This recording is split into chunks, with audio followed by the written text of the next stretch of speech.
Un CDI pour tous, l'intérêt de cette proposition n'est pas de faire un contrat unique, mais c'est bien de généraliser le contrat à durée indéterminée. La raison, c'est que dans l'usage qui est fait actuellement du contrat à durée déterminée donne lieu à beaucoup d'abus. Et ces abus, à savoir un recours un peu frénétique au contrat à durée déterminée par rapport aux cas de recours légaux qui sont très restreints,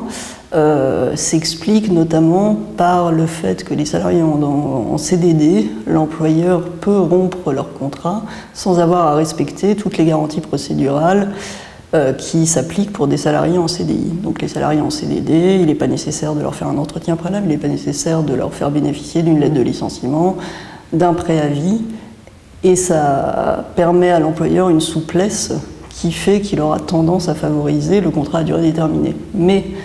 c'est défavorable à la fois aux salariés, puisque les salariés, les jeunes peuvent être en CDD pendant 5 ans, il y a des salariés qui sont pendant 10 ans, 12 ans en CDD et qui ont bien évidemment des préjudices de vie en matière locative, en matière personnelle, liés au fait qu'ils n'ont pas un emploi à durée indéterminée. Et c'est pas très bon pour l'entreprise non plus, qui ne peut pas parier sur la durée et qui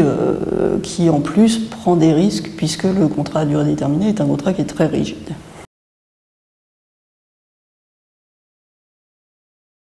Pour les employeurs, il y a bien entendu des contraintes qui correspondent aux avantages pour les salariés, mais il y a 2 avantages dans la proposition. Le premier, c'est que comme l'esprit de la proposition, c'est d'aligner au maximum la situation des salariés qui sont embauchés dans le cadre des cas de recours au CDD sur la situation actuelle des salariés en CDI, l'employeur va avoir la possibilité de rompre le contrat pour une cause réelle et sérieuse. Alors qu'actuellement, dans le cadre du CDD, l'employeur ne peut rompre le CDD que pour faute grave. Donc ça assouplit les conditions de recours, de rupture du contrat par rapport à ce qui existe actuellement avec le contrat à durée déterminée. Autre avantage, qui est un avantage pour les 2 parties, mais qui sûrement sera plus identifié comme tel pour l'employeur, c'est qu'on propose avec ce projet de contrat à durée indéterminée à objet initial défini, mais pour tous les contrats, on propose de clarifier les conditions de la modification du contrat de travail, puisque en l'espèce actuellement, c'est la jurisprudence qui détermine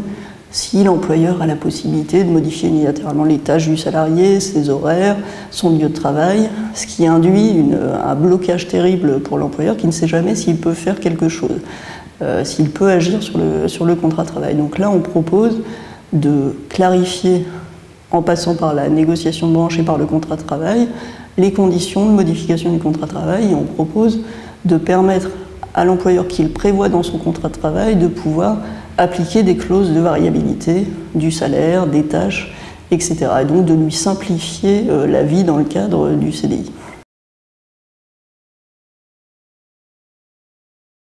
Les employés qui sont embauchés dans le cadre du contrat à durée indéterminée à objet initial défini, ils gagnent par rapport au CDD le fait qu'ils vont bénéficier d'un entretien, quand l'employeur voudra les licencier, ils bénéficient d'un entretien préalable, d'une notification écrite des motifs du licenciement, d'un préavis. Tout ce qu'ils n'ont pas dans le cadre du contrat à durée déterminée. Un autre gain qui est très important, c'est que l'employeur est tenu, avant de les licencier, de vérifier qu'il n'y a pas de reclassement possible pour eux. Et s'il y a un reclassement possible, l'employeur doit le leur proposer. Autre bénéfice, c'est que l'indemnité de précarité qui doit leur être versée si l'employeur les licencie au moment de la réalisation de l'objet ou avant est portée à 20%.